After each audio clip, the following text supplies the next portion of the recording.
जय श्री कृष्ण भक्तों, आपका स्वागत है।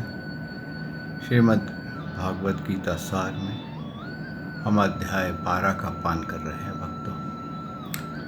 वसुदेवं सुतं देवं कंसचाणूरमर्दनं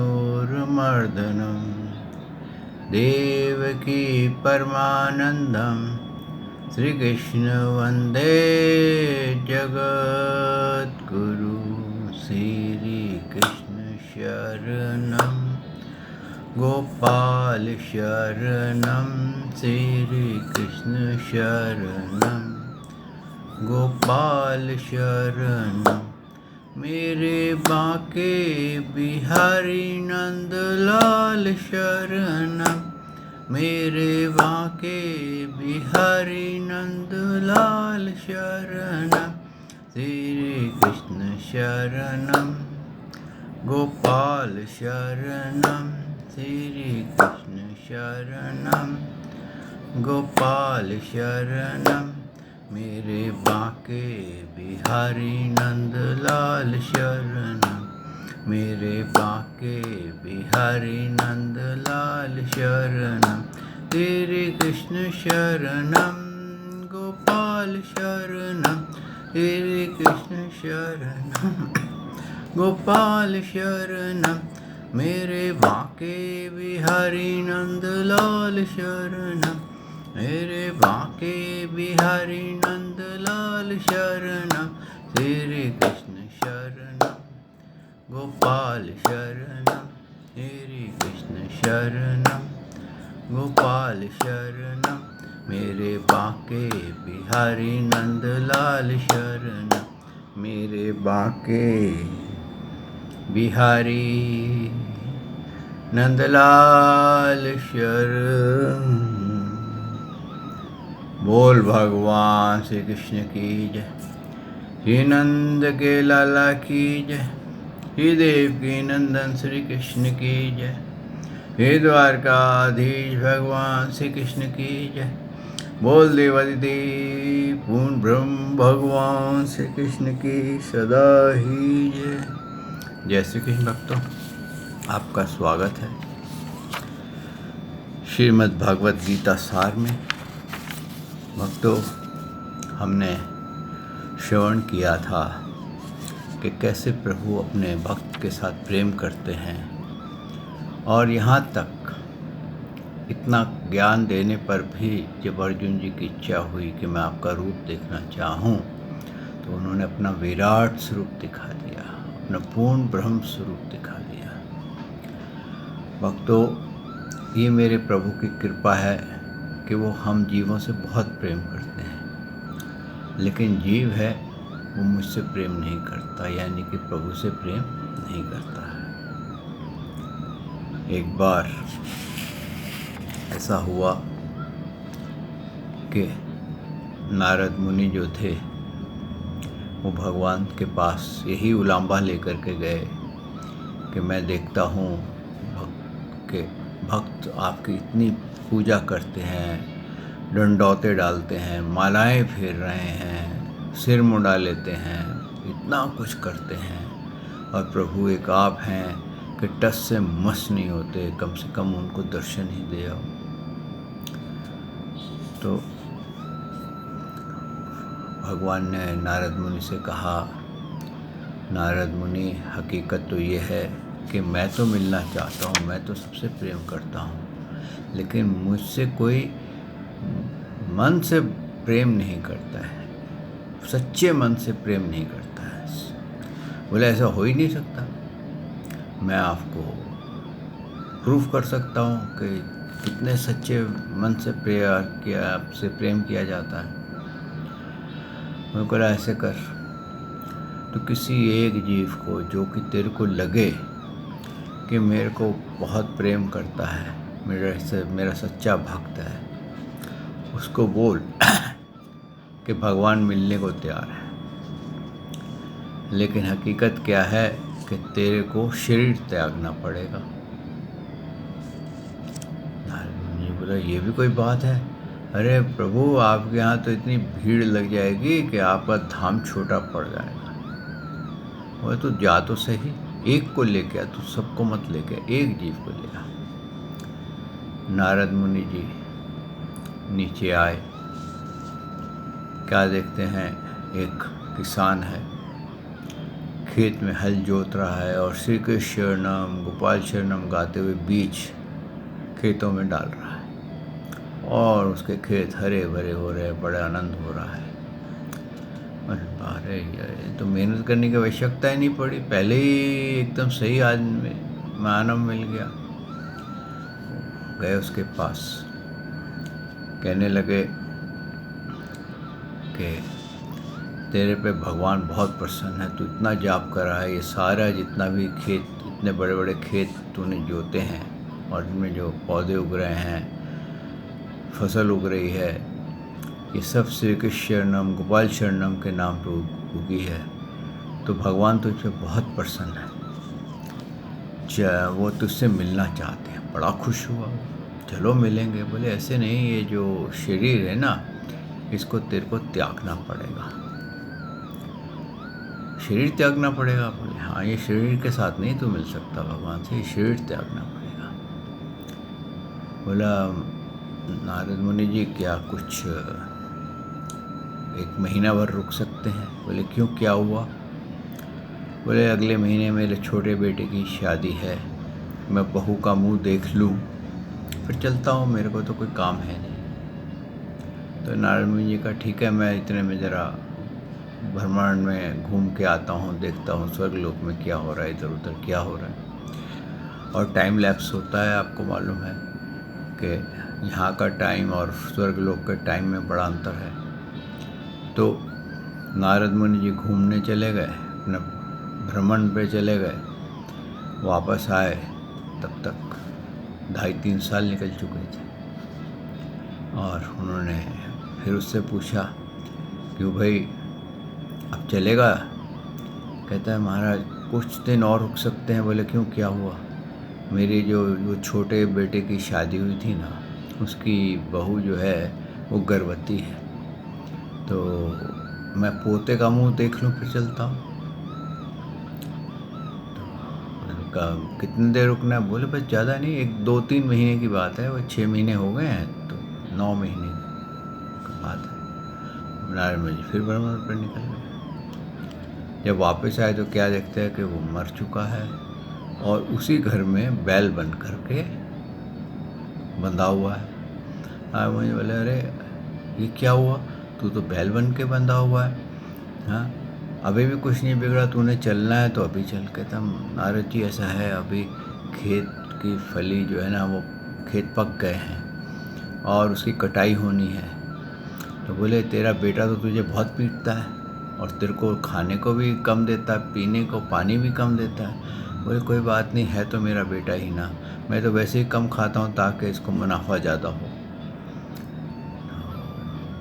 अच्छा ठीक है, खेत कब तक पक जाएंगे? बोले महीने भर में पक जाएंगे।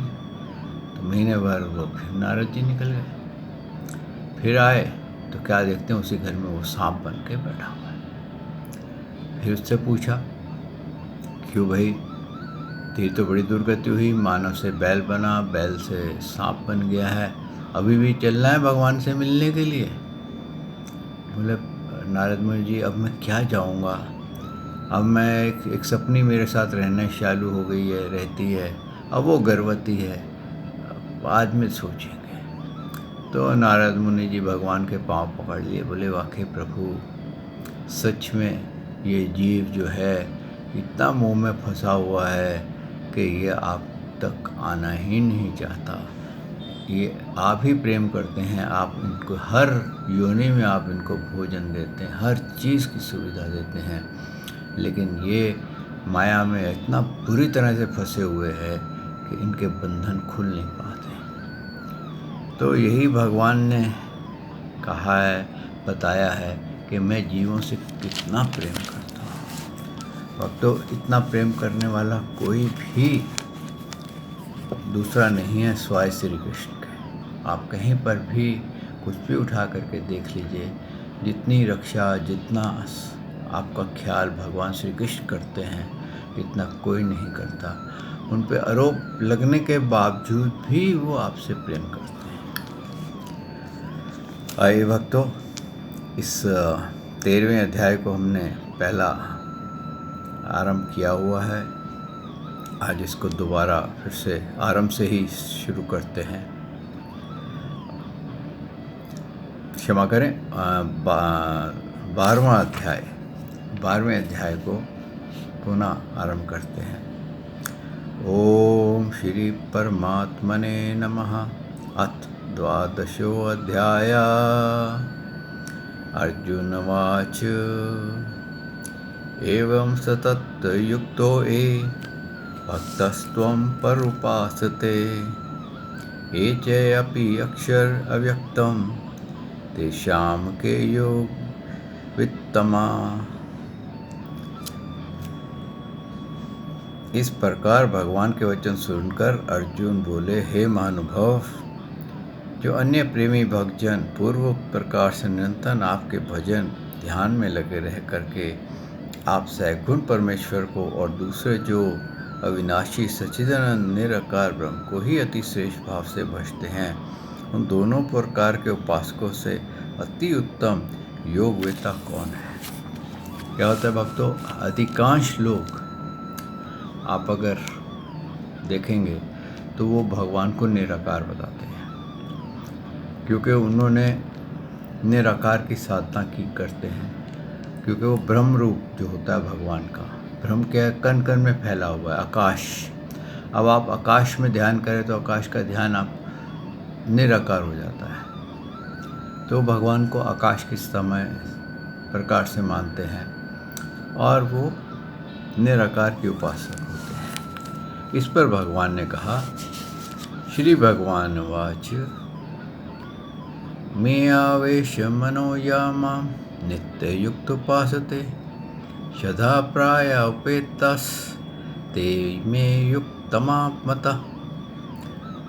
इस प्रकार अर्जुन के पूछने पर श्री भगवान बोले, हे अर्जुन, मुझ में मन को एकाग्र करके निरंतर मेरा भजन ध्यान में लगे हुए जो भक्त जन अतिश्रेष्ठ श्रद्धा से युक्त होकर मुझ सैगुण परमेश्वर को भजते हैं, वे मुझको योगियों में अति उत्तम योगी मान्य है।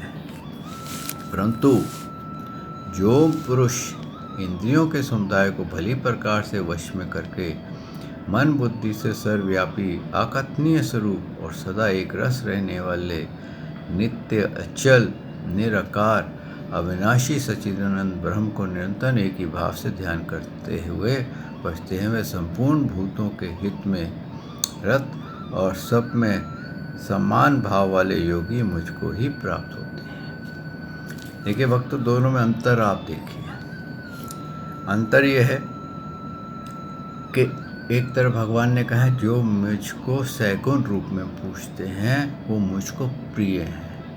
तो सैगुण रूप में क्या होता है भक्तों, आप उनके साथ बात कर सकते हैं, आप उनको भोग लगा सकते हैं, आप उनका स्नान कर सकते हैं, आप उनकी लीलाएं देख सकते हैं।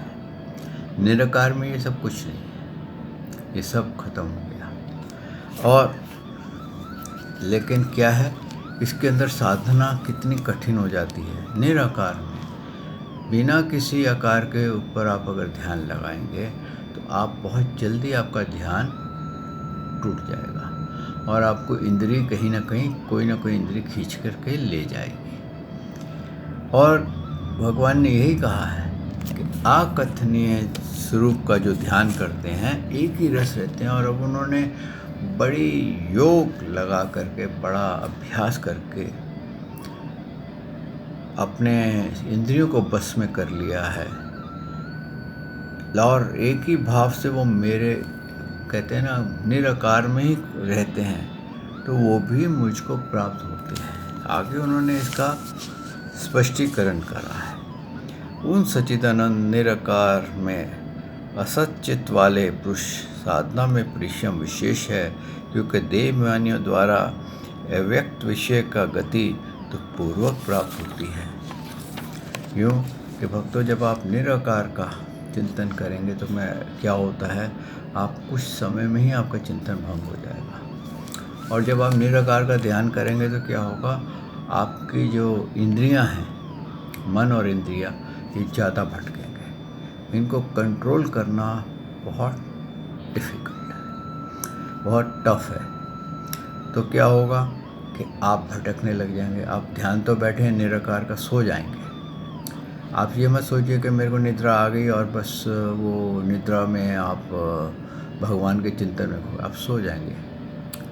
आप तुरई अवस्था में नहीं पहुंचेंगे योग के थ्रू, लेकिन आप निद्रा में चले जाएंगे। निद्रा में क्या होगा, एक स्वप्न का संसार शुरू हो जाएगा और आप वो स्वप्न देखने लग जाएंगे जिसको बोलते हैं ना, सेल्फ हिप्नोटिज्म आपका स्टार्ट हो जाएगा। और सेल्फ हिप्नोटिज्म स्टार्ट हो गया तो क्या हुआ, अब आप सपने में क्या लीला कर रहे हैं, क्या शरारत कर रहे हैं, किसके पीछे भाग रहे हैं, कितने बार क्या होता है। कईयों को सपने के अंदर वो सुसु करते हैं, उनका सुसु निकल जाता है। कईयों में सपने में कोई कांड करते हैं, वो कांड उनको ऐसा लगता है हमने सच में कर दिया। कई भयभीत हो जाते हैं, एकदम चीखते हैं, तो उठते हैं तो देखते कर रहे हम तो बिस्तर पे ही लेटे हुए हैं। तो वो सारा जो आपका निराकार में आपने उपासना की, समय बर्बाद किया, आपने लगाया, क्योंकि आपको योग करना नहीं आया। आपको इंद्रियों को बस में करके कंप्लीट, कहते ना, पॉइंट ब्लैंक पे रखने को नहीं आया। मन को कैसे पॉइंट ब्लैंक पे रखते हैं, और उससे क्या हुआ, आप भटकने लग जाएंगे। जब भटकने लग जाएंगे, आप सो करके आंखें खोलेंगे, एक्चुअली आप सो गए। जब आप आंखें खोलेंगे तो आपको क्या लगेगा, मैं फ्रेश हो गया, अरे वाह क्या बात है, मेरे को ऐसा लग रहा है, ऐसा लग रहा है। और हो सकता है उस योग करते करते कुछ सिद्धि भी आपको प्राप्त हो जाए, लेकिन वो सिद्धि जो है वो आपका भला करने के बजाय आपको और विषयों की तरफ खींच के ले जाए। और सैगुन में जो है उसमें क्या लाभ है कि सैगुन के साथ आप व्यवहार कर सकते हैं, आप लीलाएं देख सकते हैं। जैसे कि रविदास जी थे, वो भगवान की लीला देखते थे, और सूरदास जी थे, वो भगवान की लीला देखते थे। ऐसे बहुत से भक्त हुए हैं, आज भी ऐसे भक्त हैं जो भगवान को के साकार रूप को देखते, साकार रूप के दर्शन करते हैं। मूर्तियाँ क्यों बनाई गई, इसलिए बनाई गई ताकि हम भगवान का साकार रूप का दर्शन करें। हम अपनी इमेजिनेशन नहीं है, आफ्टर ऑल अगर आप गौर करेंगे तो जो मूर्ति है वो किसी की तो इमेजिनेशन है। अपने आप तो कोई मूर्ति बन नहीं सकती, अपने आप तो ऐसा हो नहीं सकता है। वो बात अलग है, बहुत पुरातन है, उसका कोई इतिहास नहीं मिल रहा तो लोग कहते हैं ये प्रकट हो गई, लेकिन किसी ने उसकी रचना की होगी। यही कहा जाता है कि ये जो संसार है इसकी किसी ने तो रचना की होगी, वो ईश्वर है। तो वो मूर्ति का किस लिए बनाई गई, इसलिए बनाई गई ताकि आप किसी की इमेजिनेशन पर, आप अपनी इमेजिनेशन पे भगवान को नहीं जान सके, लेकिन किसी ने उसको इमेजिन किया भगवान के रूप को, या किसी ने देखा है, ध्यान में देखा है, कुछ भी देखा है। आखिरकार वेद व्यास जी थे, उन्होंने भगवान को साक्षात्कार भी देखा था, उनसे भेंट भी की थी, और उन्होंने जब श्रीमद् भागवत लिखा तो उन्होंने ध्यान योग हो करके भगवान की सारी लीलाएं लिख दी जो उन्होंने की थी। तो क्या हुआ, इसका मतलब वो जो लीलाएं की हैं उसका वीडियो या उसकी जो पिक्चर्स थी वो आकाश में कहीं पर, किसी उस टाइम की जो टेक्नोलॉजी थी वहाँ पर कहीं सेफ हैं। जैसे कि आप YouTube देख रहे हैं, YouTube में आप आप दूर क्यों जाते हैं, अब जो मैंने गीता गाई है उसको 2-3 साल हो गए हैं, भागवत गाई है उसको भी 1 साल से ऊपर होने को आया है, लेकिन वो आज भी विराजमान है। और ऐसे YouTube में बहुत से आपको YouTube के वीडियोस मिल जाएंगे जो कई सालों से, जब से YouTube बनी है तब से वो उसमें है। तो क्या है, आप एक टेक्नोलॉजी के थ्रू वो समय का वो पिक्चर देख लेते हैं। इसका मतलब वहाँ उस टाइम पर कोई ऐसी टेक्नोलॉजी थी जो कि रियल घटना की एक पिक्चर बन जाती थी और वो आकाश में किसी जगह पे प्रिजर्व हो जाती थी। तो उन्होंने उस ध्यान योग में भगवान के दर्शन किए हैं। लेकिन किस रूप में किए? सैगुण रूप में। अगर वो निराकार में होते तो वो निराकार के दर्शन नहीं कर पाते, और सैगुण रूप में आप लीलाएं देखते हैं, उनका ये करते, तो क्या होता है? आपका प्रेम कई टाइम बढ़ जाता है। जब आप निराकार से प्रेम करते हैं तो आपको प्रेम नहीं होता है, आप एक साधना करते हैं, एक वैराग्य, आपके अंदर एक वैराग्य उत्पन्न होता है, ड्राइनेस जिसको बोली जाती है। लेकिन सैगुण में क्या होता है कि आपके अंदर एक कशिश होती है कि मैं इसको पालूं, मैं उसको। आप ध्यान योग में भगवान को आलिंगन करते हैं, ध्यान योग में भोजन कराते हैं। कितनी बार ऐसा होता है कि भगवान का जो सैगुण रूप का ध्यान करते हैं, उनको भगवान साक्षात्कार दर्शन देते हैं। आगे यही भगवान ने कहा है, ये तु सर्वाणि कर्माणि मयि संन्यासत मत्परा अनेन एव योगिनः माम ध्यायन्त उपासते।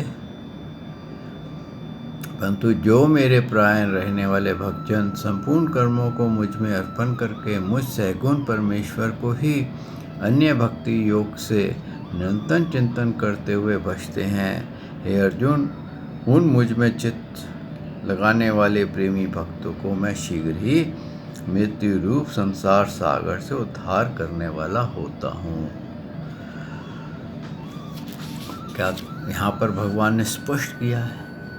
क्या होता है जब आप कभी गौर कीजिए, आप किसका आपका कोई बहुत प्रिय दूर रहता है, विदेश में रहता है या आपसे दूर रहता है, उससे मिलता नहीं, आपको उसकी बहुत याद आती है। आप यकीन मानिए, जब आप उसके लिए बेचैन होते हैं ना, तो वो जो आदमी वहाँ जो इतनी दूर बैठा हुआ है, उसको भी आपकी याद आनी शुरू हो जाती है। और कभी आप अपनी लाइफ में ये एक्सपेरिमेंट, आपको चिंतन होगा, कभी आपका ये कहते हैं ना एक्सपीरियंस होगा कि आप किसी को बहुत याद कर रहे हैं, बहुत याद कर रहे हैं, अचानक उसका फ़ोन आ जाता है या उसका मैसेज आ जाता है। क्यों? उस समय वो भी आपको याद कर रहा होता है। इसीलिए कहते हैं जो भगवान का हम सैगुण रूप का बहुत गहरा चिंतन करते हैं ना, तो कहते हैं कि हकीकत क्या होती है, भगवान हमें याद कर रहे होते हैं जब हम भगवान का चिंतन करते हैं। हम भगवान को याद नहीं करते हैं, हम संसार को याद करते हैं। इसने इतना पैसा देना है, इसने ये करा, इसने वो गाली दी, मैं, मेरा, राग द्वेष निंदा स्तुति मान अपान काम क्रोध लोभ मोह अहंकार मत्सर तृष्णाओं में खोए रहते हैं। यहाँ से निकले भूत भविष्य में खो गए, वहाँ से निकले परिवारवाद में खो गए, वहाँ से निकले ऑपोजिट सेक्स में खो गए, वहाँ से निकले भयभीत होने लग गए, कहीं और से निकले किसी और में फंस गए, कहीं पर हमारे को कॉम्प्लेक्स खाने लग गया, कहीं पर हमारे को बिल्ली रास्ता काट की मुसीबत पड़ गई। तो हम हमेशा फंसे रहते हैं। तो क्या होता है कि जब हम सैगुण रूप की चिंतन करते हैं तो हकीकत क्या होती है, भगवान कहते हैं, भगवान तुम्हारे को याद कर रहे हैं, तो हमारे मन में प्रभु के प्रति प्रेम जग जाता है। अब वो कितना जगेगा, क्योंकि हम क्या हैं, भगवान तो हैं चुंबक और हमें लोहा, और लोहा जो होता है वो चुंबक की तरफ अट्रैक्ट होता है। लेकिन चुंबक की पावर तो बहुत है, लेकिन अगर लोहे के बीच में मट्टी आ जाए या रबड़ आ जाए या कोई ऐसा वक्त चीज़ आ जाए जिससे कि लोहे को और चुंबक की शक्ति के बीच में आकर अटक जाए, तो क्या होगा? लोहा चुंबक के पास नहीं पहुंचेगा, बल्कि वहीं डेड रहेगा। लेकिन जब चुंबक आएगा तो लोहा चेतन हो जाएगा। आप देखिए, वैसे तो लोहा डेड है, लेकिन जब चुंबक लगता है तो वो हिलने लगता है, उठाया जाता है। तो इसी प्रकार से भगवान चुंबक हैं, इतने बड़े चुंबक हैं कि वो जब चाहें उन आत्माओं को खींच सकते हैं। लेकिन कहते हैं वही आत्मा जिसको भगवान याद करते हैं, वही आत्मा भगवान को याद करती है। यानी कि जो सृष्टि से पहले थे आज भी हैं और सृष्टि के बाद भी रहेंगे। उस रूप को याद करने वाला वही है जिसको प्रभु स्वयं याद कर रहे हैं, वरना आप सिर्फ सांसारिक वस्तु देने वालों को ही याद करेंगे और कहेंगे यही परम परमेश्वर है। यही उन्होंने कहा है कि मैं ऐसा जो व्यक्ति होता है जो मेरे सैगुण रूप की लीलाओं को देखता है, जो मुझसे प्रेम करता है, मेरी मूर्ति को अपनी आँखों में बसा लेता है, मैं उसको शीघ्र ही इस जीवन मृत्यु से संसार रूप से मुक्त कर देता हूँ। आगे भगवान ने क्या कहा है, मी एव मन्ना अधस्त्व मी बुद्धियम निवेशाय निवसिष्यासि मी एव अतः उधर्वम न संशय। इसलिए हे अर्जुन, मुझ में मन को लगा और मुझ में ही बुद्धि को लगा, इसके उपरांत तुम मुझे ही में ही निवास करेगा, इसमें कुछ भी संशय नहीं है। यहाँ भगवान ने पूरा भेद खोल दिया कि जब तुम मन से बुद्धि से मेरा सिमरन करेगा, मेरे सैगुण रूप को पूजेगा, तो तू मुझ में ही निवास करने लग जाएगा। यानी कि तू मेरी याद में ही खोया रहेगा, और जब तू मेरी याद में खोया रहेगा तो तेरे अविद्याएं, तेरे पाप, तेरे ताप सब नष्ट होते हैं। देखिए आगे भगवान कितना प्रेम करते हैं मानव से। उसको यहाँ तक कहते हैं कि यदि तू मन को मुझ में अचल स्थापन करने के लिए समर्थ नहीं है तो अर्जुन, अभ्यास रूप योग के द्वारा मुझको प्राप्त होने के लिए इच्छा कर। केवल इच्छा कर ले कि तू मुझसे प्रेम करता है, ये प्रबल इच्छा कर ले कि तूने मुझे प्राप्त करना है, तो भी तू मुझे प्राप्त हो जाएगा। आगे फिर देखिए प्रभु ने कितना उसको प्रेम करते हैं मानव से। कहते हैं कि और यदि तू उपरयुक्त अभ्यास में भी असमर्थ है तो केवल मेरे लिए कर्म करने का प्रयास जो हो जा, इस प्रकार मेरे निमित्त कर्मों को करता हुआ भी मेरी प्राप्ति रूप सिद्धि को ही प्राप्त होगा। यहाँ तक भगवान कह रहे हैं कि तू ये नहीं कर सकता, उससे सरल तरीका बताता हूँ। पहला सरल तरीका क्या बताया कि खाली इच्छा कर ले कि तू मेरे को पूजना चाहता है, तू मेरे धाम में आना चाहता है, ये इच्छा उत्पन्न कर ले और वो इच्छा को बढ़ाता चला जा। अगर वो भी नहीं कर सकता तो मेरे प्राय सारे कर्मों को मेरे लिए कर, कर्म फल को त्याग दे और सब कर्म मेरे लिए करना आरंभ कर दे, तो भी तू मुझे प्राप्त हो जाएगा। यदि मेरी प्राप्ति रूप योग का आश्रय होकर उपरयुक्त साधना को करने में भी तू असमर्थ है, तो मन बुद्धि आदि पर विजय प्राप्त करने वाला होकर के सब कर्मों का फल का त्याग कर दे। देखिए, सब कर्मों के फल का त्याग कर दे, यानी कि सब इच्छाओं का त्याग कर दे, तो भी तू मुझको ही प्राप्त हो जाएगा। आगे क्या कहा है, मन को ना जानकर किए हुए अभ्यास से ज्ञान श्रेष्ठ है, ज्ञान से मुझ परमेश्वर के स्वरूप का ध्यान श्रेष्ठ है, और ध्यान से भी सब कर्मों का फल का त्याग श्रेष्ठ है, क्योंकि त्याग से तत्काल ही परम शांति होती है। यहाँ पर भगवान ने पूरा भेद इस ज्ञान, पूर्ण ब्रह्म ज्ञान का खोल दिया है कि अभ्यास करेगा तो ज्ञान चाहिए, तो अभ्यास से ज्ञान श्रेष्ठ है, और ज्ञान से मेरे स्वरूप का ध्यान श्रेष्ठ है, और उससे भी सबसे श्रेष्ठ ये है कि तू मेरे स्वरूप का ध्यान करेगा, तेरे अंदर कुछ इच्छाएं उत्पन्न होगी, तो तू जब सब इच्छाओं का त्याग कर देगा, वो सबसे परम श्रेष्ठ है, और तेरे को परम शांति प्राप्त हो जाएगी। और जब तेरे को परम शांति प्राप्त हो जाएगी तो मेरा भजन करने में तेरे को आनंद आने लग जाएगा, जैसे मीराबाई को आता था। इतना आनंद आएगा कि तू संसार सागर भूल करके श्री कृष्ण नाम गोपाल चरणम गाने लग जाएगा, और हर तरफ तेरे अंदर मंगल उमंग उठने लग जाएगी। संसार सागर तेरे को एक मिथ्या स्वप्न की तरह लगेगा। आइए भक्तों, यह वाणी को आज विश्राम देते हैं। कल प्रभु ने चाहा तो मैं आपकी सेवा में हाजिर होऊंगा और इसके आगे गीता का सार गाएंगे।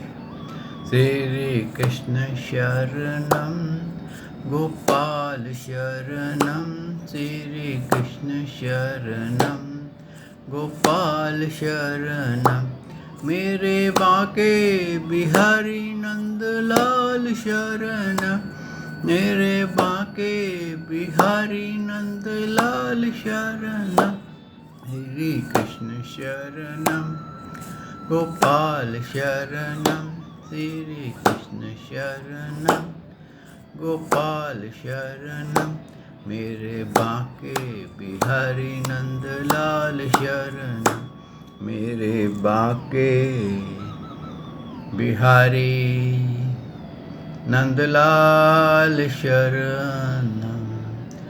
बोल भगवान श्री कृष्ण की जय, हे नंद के लाला की जय, हे देव की नंदन श्री कृष्ण की जय, हे द्वारकाधीश भगवान श्री कृष्ण की जय। बोल देवादिदेव पूर्ण ब्रह्म भगवान श्री कृष्ण की सदा ही जय। जय श्री कृष्ण भक्तों।